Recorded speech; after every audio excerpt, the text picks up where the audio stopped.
Hey, what's up guys, it's DarkArmedDuelist, and today I'm going to be doing a for hire deck profile. Now this deck is a lot of fun. I really enjoy the way that it swarms almost like Yugiohs. It's just a really awesome deck that actually just recently got a Link monster in Soul Fusion. Falgo Justice for Hire is just an awesome card for this deck that this deck really needed to get your low level monsters that don't have a lot of attack points off the field, and it also lets you special summon out monsters from your deck. That's really a great card, and it really made me want to dust this deck off again and play it. And plus, it's furries the deck. So, I mean, like, what's not to love? Furry pirates. It's, like, really funny. I love that. And this deck had a lot of memes against it with Farfa. So, let's get into this, guys, and start playing this deck. So, first off, we're going to be playing 3 copies of Rafal, Champion for Hire.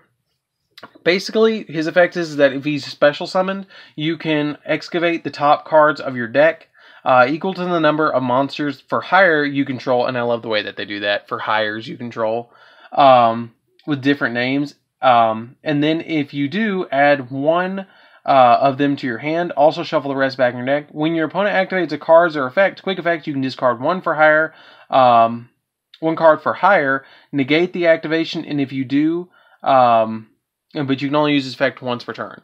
So it's a really good negation to have on board, and plus he's a 28 beater. This deck struggles a little bit with being more than 3,000, but we have a couple of solutions to that in the extra deck. So then I play 1 copy of Wiz, Sage for Hire. If this card is special summon, gain 500 life points for each monster for hire you control with different names, except itself. Same thing with Rafal. And then when your opponent activates a spell or trap, or quick effect, you can discard a card for hire and negate the activation if you do destroy it. So then I play 1 copy of Dinah, Hero for Hire. If this card is special summon, you can banish one of your opponent's, or you can special summon, you can banish cards in your opponent's graveyard up to the number of monsters for hire you control with different names, and then once per turn, if your opponent controls, if monsters your opponent controls cannot target monsters for hire you control for attacks except him. Then I play 1 copy of Sagita, Maverick for Hire. If this card is special summoned, you can inflict 500 points of damage to your opponent for each for hire monster you control with a different name except itself, and then you can only use the effect of her once per turn, and then once per turn your opponent cannot target monsters for hire you control with card effects. So these are all of our big for hire monsters. I really like this ratio because you have the negation, and the get life gain, the banishing from grave, and the burn. You can actually OTK your opponent with special summoning Maverick. Some people don't play Maverick. I like playing 1 copy of Maverick because I don't usually draw it, but I can special summon it off of my Falgo and different plays like that. It gives me more utility, and I love the artwork. Then I play 3 copies of Bravo, Fighter for Hire. During your main phase, you can special summon all the for hire monsters that are level 4 and lower share the ability of. During your main phase, you can special summon 1 for hire monster in your hand except another copy of themselves. And then if a for hire monster is special summoned to your field, except during the damage check, and then they have abilities. So this one's particular effect is that all for hire monsters you currently control gain 500 attack until the end phase. Then I play 3 copies of Seal, Strategist for Hire. The Seal's effect is that when he's summoned, or when his particular effect is that you can target 1 card for hire in your grave and add it to your hand, which is really cool. Then I played 3 copies of Beat Blademan. Beat Blademan's effect is that if if a for hire monster is special summoned to your field while you control this card, you can add 1 monster for hire from your deck to your hand. So basically it's the Stratos of the deck, and I really think that this deck needed that in order to function. Beat is probably the best card besides Raphael, so you really need to play 3 copies of it.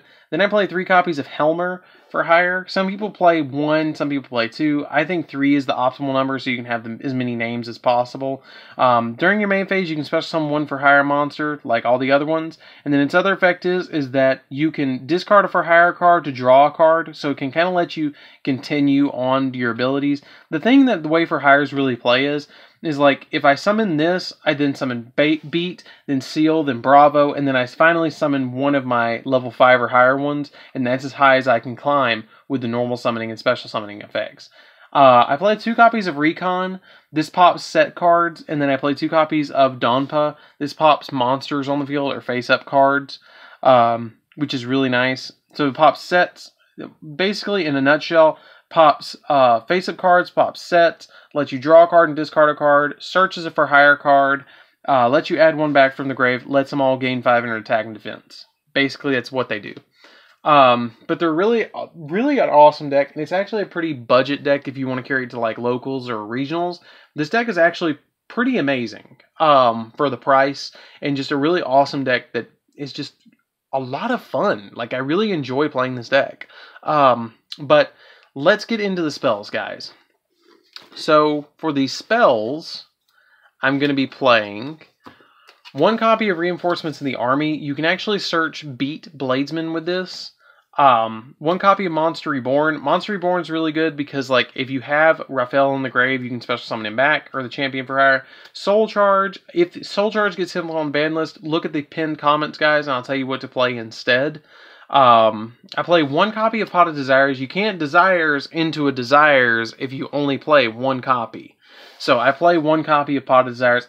The thing about this deck is that you're not really going to banish all of your combo pieces in 1 hit with Desires, and it lets you draw 2, so that's why we play it. This deck needs draw power, and this is why we play it. I play 2 copies of Called by the Grave. I wish this was at 3 still. Maybe it'll come back to 3. 2 copies of Twin Twister because I just don't want to deal my opponent's back row, just in case they have it. 3 copy of Mayhem for Hire. And then for my personal tech card, I'm going to put it face down. I hope you guys did not see it. I wasn't looking at the camera, so I don't know if you guys saw it or not. But I'm going to put this card face down. It is a spell card that I'm main decking in here. I really wanted something that would prevent a certain type of card to let me go off. That's your only hint. So comment down below, tell me what you think it is. I'll flip it over in 3 seconds so you guys can like see what it is. But comment down below, tell me what you think it is. And if you guys aren't a part of the notification squad, don't forget to hit that as well, that bell right down there, so you can become a part of the notification squad. And here we go. So 3, 2, 1. Here we go. So we're going to be playing 3 copies of Magical Midbreaker Field. I play 3 copies in the main deck to stop hand traps. I just want to be able to play Yu-Gi-Oh! So I've main decked this. A lot of my other decks, I side it whenever I go into a tournament. But you activate this card at the start of the main phase 1 or 2. And during each player's main phase 1, monsters on the field cannot be destroyed by an opponent's card effect. So, and also, neither player can target monsters their opponent controls. You cannot activate or set field spell cards. So basically, in a nutshell, it protects my for hire monsters from like Ghost Ogre and stuff like that. And that's why I play this, is to help me with hand traps. Just an overall really good card. I really like it as a 3 of in this deck to protect me. You can drop it if you want to go with 3 Ash Blossoms instead, but I feel like I want to be a little bit more defensive. I'll usually activate this right at the beginning of my main phase 1 and then normal summon and start going off on my opponent. And that's why I play this and Call by the Grave, to just help me with hand traps and stuff like that. So that's it for the spells, guys. Let's get into the traps. Really recommend, just saying, like really recommend Magical Windbreak Field. So for the traps, we're going to be playing very simple: a warning or a judgment, a warning, and 2 strikes. I feel like this is the way to go with this. I really want to put as many monsters on board as I can, and want to prevent my opponent from putting as many monsters as they can on the board. So I play this to kind of like, if they go into Link 4, hit them with a Solemn Strike or a Judgment or a Warning, and then they've used up a lot of their resources, or stop the Firewall Dragon to stop FTKs if I go first. And just overall a really good setup. So that's why we play this lineup. I just feel like it's the most optimal thing to play in for hires, to stop my opponent. And the deck's very versatile as well. So you can kind of play anything you just about want in the extra or in the deck. Like the Solemn Brigade is negotiable. You don't have to play that if you don't want to. And so is the Magical Midbreaker Field. You don't have to. I highly recommend. And you don't have to play Twin Twister in here. You could take those out if you don't want to. I like it, but you could take it out if you wanted to. So that's like 9 slots in the deck that you could interchange and put in 9 hand traps if you want, or put anything you really want to in the deck. And that's up to you. But I like the way that I built it. So we're going to be, and then we're going to go into the extra deck, guys. So we're going to be playing 3 copies of Falgo, Justice for Hire. Probably one of the best cards in your entire extra deck. It just requires 3 monsters with different types, and it cannot be special. It cannot be used as link material. So basically, you go into this and that's it. If this card is link summon, you can special summon 1 monster for hire with a different type than the 3 monsters used to link summon this card from your deck and defense position. And if this card's if a card your opponent controls is destroyed by battle or by card effect, you can draw a card. Then, if you control 3 or more for hire monsters with different names, you can draw 2 additional cards. So you can draw up to 3 cards off of this, which is just nuts. And it's really easy to summon out Falgo, because like if you can get 4 for hire monsters on the field, you can link them away to summon him. Keep 1 on field, use his effect, special summon something in defense, and then you've already got 3, swing, draw 3. Like, that's just absolutely mind-boggling that he's that good.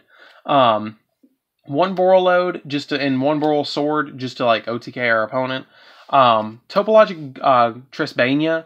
I play 1 copy of Trisbania because if I don't have, like, if I don't have on the field my magical mid-break field, I will put Trisbania on board and then allow my opponent to special summon something under this, or I will special summon something under this and hit all of their back row and then go to town with my for hire monsters.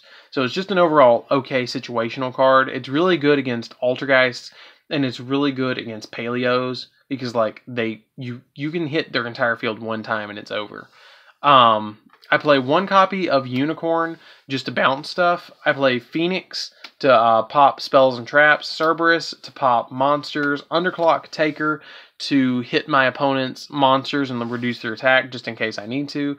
I play the Utopia engine, which is 1 copy of Utopia, 1 copy of Utopia Prime, and then a Lightning because this deck does struggle with attack points. So it's pretty easy to summon level 4s in this deck, so you can go into rank 4s. 1 copy of Baguska, just in case I need it, and a Break Sword, again, just in case I need it. It's there just to kind of like overlay into a Helmer and a Beat can make this and let you pop something on your opponent's side of the field. So anyways, guys, don't forget to like, comment, subscribe. Tell me what you think of this deck profile down in the comments down below. I really enjoyed doing this deck profile. Really enjoyed Falgo. I really enjoyed playing testing with this. He's just so good. Like, he's just so good in this deck because I draw 3 and my opponent's like, wait a minute, you can draw 3 with Falgo? And I'm like, yeah, here, swing, watch me. So anyways, guys, don't forget to like, comment, subscribe. Tell me what you think of this tell me what you think of this deck profile down in the comments down below, and hit that bell sign down there so you can become a part of the notification squad. And I will see you guys in the next video. See you around, guys.